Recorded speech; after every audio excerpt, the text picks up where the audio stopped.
Hey, boys and girls, Chris ready to know some more magazine content. And today we have the Modern Screen. This is the August issue of 1939. So it's been a while since we last did a Modern Screen. So I'm like, let's give it a good old try. So if you don't know, the Modern Screen is more or less a gossip magazine of all the things going on in Hollywood at the time. Pretty fun stuff. So, as always, I'll be reading some of these ads just because I'm always curious. Up to love's heaven. Be love yet refined. He will hold you in his heart forever. Oh, so one thing I love is the art in these magazines. These magazines are really damn good. The art. Oh man. Oh, moment of delight, you and he in the moonlight, with the tempting perfume of flowers, make you glamorous. Then he will sweep you up on the wings of love, to find your heaven in his arms. To be divinely desirable, use Lander's blended flower talk. The lure of its true flower fragrance is eternal as love itself. Gardenia and the sweet pea blend, its glorious combination. The voluptuous, perfume of gardenia's dare teases, thrills, while the romantic perfume of sweet peas awakens an enticing ecstasy. Jesus, they're being very wordy with these. I feel like back then it was a lot more a lot more normal to be all like this. Every morning, shower your body with this lovely talk. Or talc? All day you're inspired, for you know that under your clothes you are flowers sweet, satiny curves from head to toe. This puts a new come hither look in your eye, and a mystery in your smile. You just can't help winning love. In lavender talc guards your refinement too, for there's an utter innocence about the perfume of flowers. A man's yearning, burning love for you. He becomes a pure I'm sorry, becomes a pure and sacred flame. He dreams of you and has his wife to adore forever. Get Lavender's talc today. Large can at your local 10-cent store. 10 cent? Ooh wee.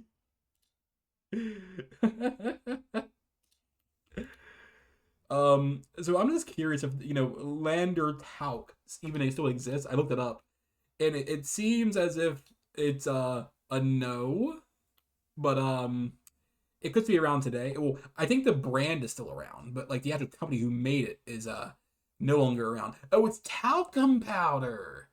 Okay, I understand. Let's go ahead a little bit just to see what's up going on here. A Russian raspberry. That's kind of a pretty small text. I'm not gonna go on my way to read all of that. Okay, movie reviews. So I have obviously seen a number of movies over time here. I've not seen. I maybe seen one of these movies, and it has been a while. Obviously, I wish you would go over some movies I actually seen. That would make things a bit easier. Twice in a lifetime, in which picture like this. Once on a rare occasion, you sat in a theater that magically ceased to exist. Under the spell of the picture unfolding, that world on the screen became your world.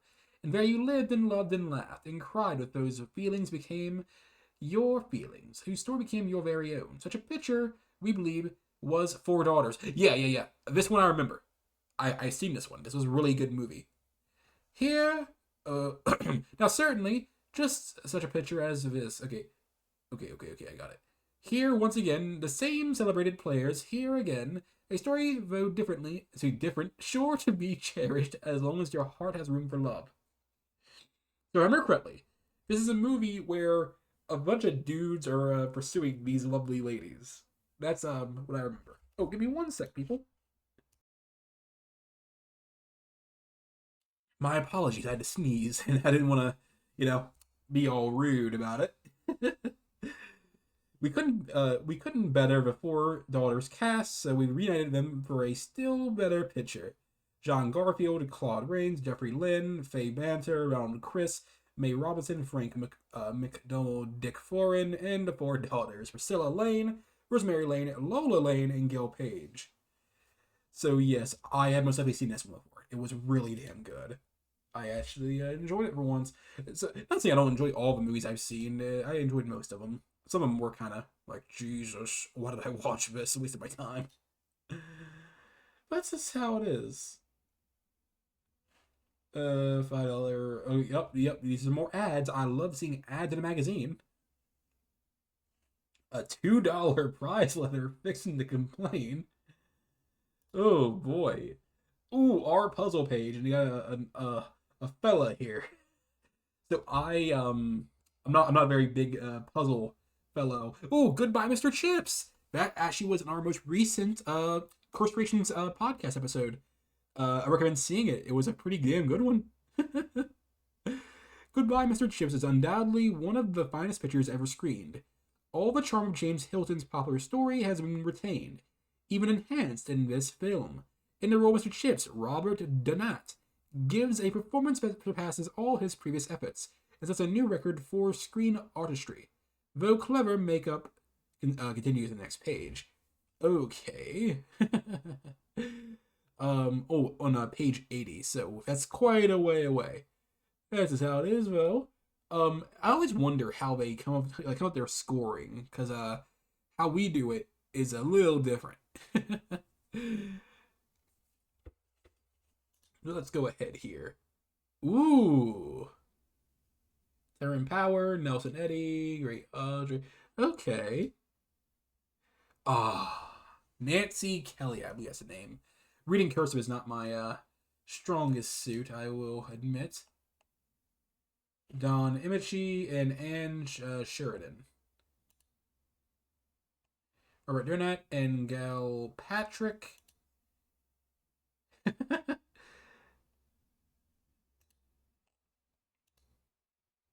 Just skip ahead just a little bit.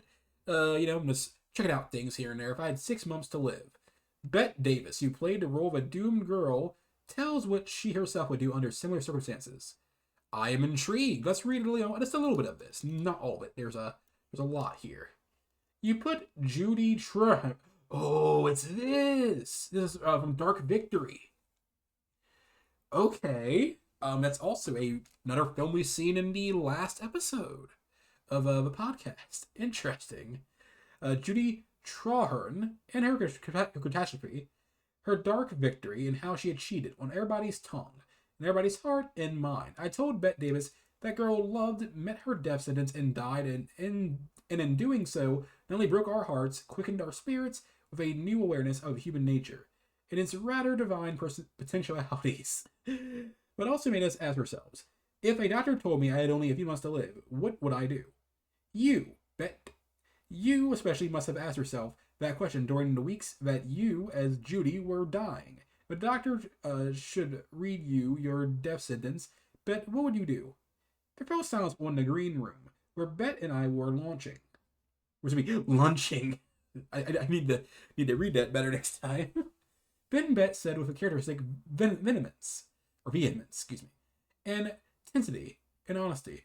I would resent it horribly. I would resent dying. I'd hate to. I'd scream. Why should this happen to me? I'd torn between not believing it at all and even more furiously believing it. I think that after I'd sit for 3 days and got it through my being, I'd do just what Judy Trahan did. I think that any one of us would do what Judy did at first, unless that person was extraordinary, far more spiritual, far more highly evolved than I am. I'd do just what Judy did, only I wouldn't be so good about it. That's why I think about the pictures so worthwhile, said Bette. The story is so fine and beautiful because it's so true, because the human motivation seems to me to be so sound. The people all behaved as I believe people would behave under similar circumstances. Yes, I'm sure that I would at first do what Judy did. I'd go crazy, wild, mad, and I'd try to deaden my agony with insane sedatives. Try to forget by any means I could lay my frantic hands to drinking, love affairs, noisy nightmares, and anything to dull the edges of this existential nightmare. Push it so out of our sight, lose it in the confusion of my befuddled mind. I'm very like Judy, Bette told me. Bette in slacks, a bandana around her head, and tennis shoes, feet tucked under her as she was at the table. Bette to whom the accolade of being the greatest actress in Hollywood makes not the slightest difference in her friendliness. Her lack of all the little totems and taboos of the conscious self-important. Okay, so that is much as I'm going to read from that, but it's kind of interesting to see how Bette Davis would handle things. It's she really sounds like the kind of down to earth character. Although I've seen some contrary things, it makes me wonder how true some of these magazines may be with how they're trying to portray someone. I imagine it's much like how we do things these days. Is that if you didn't know, many companies often will bribe or basically outright restrict magazine companies from doing anything involving them unless they give them a favorable review. I believe there was a whole thing called Gamergate, and that's pretty much what that whole thing was about. Very common inside the gaming industry. I'm not sure about the other industries, but I can only imagine. Once again, a little drinky drink. Okay, let's continue onwards. His ups and downs, darling of Benny's heart. Are movie stars nice? Oh, I want to see this one. If your work takes you among movie stars, you find yourself in the position of with a specialized parlor accomplishment, like owning a trained EO reciting 10 nights on the barroom floor with motions. It gives you a social advantage, no matter to what circles you may gravitate. Theoretically, a passionate interest in Hollywood, to be into Hollywood, scene is confined to schoolgirls in the simpler minded of all ages. Wow, what an insult going there. Actually, this is not the case. We have never been more thoroughly bombarded than on a visit we paid to a university town where scholars came tumbling down from their ivory towers to do research on what Carrie Cooper was like, whether Hedy Lamarr was as beautiful as she screened, whether I even seen Garbo and was Myrna Loy nice. Incidentally, Myrna is professor's pet. A gutsy sigh of satisfaction went up when I assured them she is nice. They just want to make sure, that's all. Fans are idealists. They want their favorite to be nice. It works the other way around, too. They chuckle in triumph on being told that a screen personality they can't abide was once deserving kicking a dog. Oh my. Whatever oblique queries they may start with, it all boils down to sooner or later to, do you like her? Is she nice? With hearts hanging breathlessly on your reply. An interviewer's scope is necessarily limited. He doesn't see his subjects whole. He meets them under special conditions, which are often hard on both parties. Oh, okay. That's interesting to hear. He gets an impression, more or less. Definite depending on his own receptiveness, in the force of the other's personality, as he has often been reminded and meekly reminds the reader he is no oracle nor court of final judgment. In the recognition of a universal interest, however, I present here a few sidelights on a few people I have often been questioned about. I once talked to a man who counted among his friends a number of the movie great. But if I ever needed help, it's George Raff I'd go to. Not that the others would necessarily refuse it, but George is the only guy I know who'd pull out his checkbook and ask how much. As long as you were his friend. He figured that was the only question he had any business to ask. If you know Raff, you also know Mac Gray, his sidekick, called the Killer because he looks frail enough to be toppled over by a summer breeze. Oh my. They form a modern Damon and Pythias combination. They start a scrap over anything or nothing, and neither can get along without the other. If I couldn't come home at 3 a.m, says Raff, and punch him in the stomach and yell, "You sleeping again?" I'd be lost. There are times when he feels it his duty to encourage a killer to better himself, presenting one of the jobs freely offered him. So they'd quit calling you my stooge, he adds, rubbing it in. Who calls me your stooge? Leave me at him. Okay, you can kill him next Wednesday. Anyhow, you make more dough. Did I ask for more dough? What you trying to do? Ruin my life for me again? Oh, that's funny. Oh man. Matt needed an operation, but was scared. So was George. Nevertheless, he talked to his friend into it, made hospital arrangements, drove the killer down, and sat shaking with him in the receiving room. Till later was signed up. He hung around outside his door till Mac was safely sheathed in his pajamas, and then they stood facing each other under Nurse's eye. Well, so long, you screwy bum, muttered Raph, and stumbled down to his car, where a friend found him bawling. The guy looks so damn skinny, he mumbled in apology. Being a friend of New York's gas house district, and not always awake to the crime of a double negative, he knows what it is to be patronized by those who had years more schooling than he. He had doubtless been pricked by these snubs, though not with any permanent injury to his self-respect. Condescension stifles his pride, understanding humbles it. When they played together in Souls at Sea, he conceived a warm admiration for Gary Cooper, which Gary Cooper returned. Imagine, Raph marveled, a mug like me being friends with Coop. Through his marriage, the silent Coop was inducted automatically into the heart of Hollywood's social elite, which didn't prevent him from recognizing in the ex-pugilist and tango dancer a kindred spirit. Simple, generous, and the real, real. The friend, a kindred spirit, simple, generous, and I just read the same thing again. I'm so the real friendship. Okay, the friendship does honor them both. Continued on page 70. Okay, so that it's really interesting seeing all this and how okay, of course we're seeing it from a biased lens of the author of this particular pages, excuse me, but it's always interesting to see how they act beyond the screen.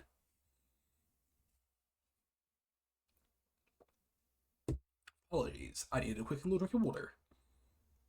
If you tan, if you don't tan, okay.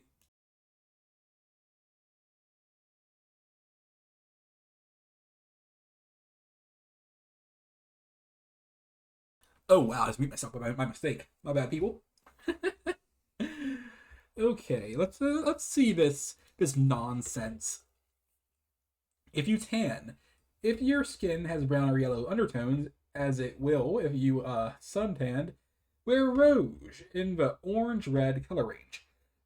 Okay, I thought they were doing like a weird thing where like, oh yeah, you should probably suntan. It's better for you or something like that. I thought it was like a weird medical thing.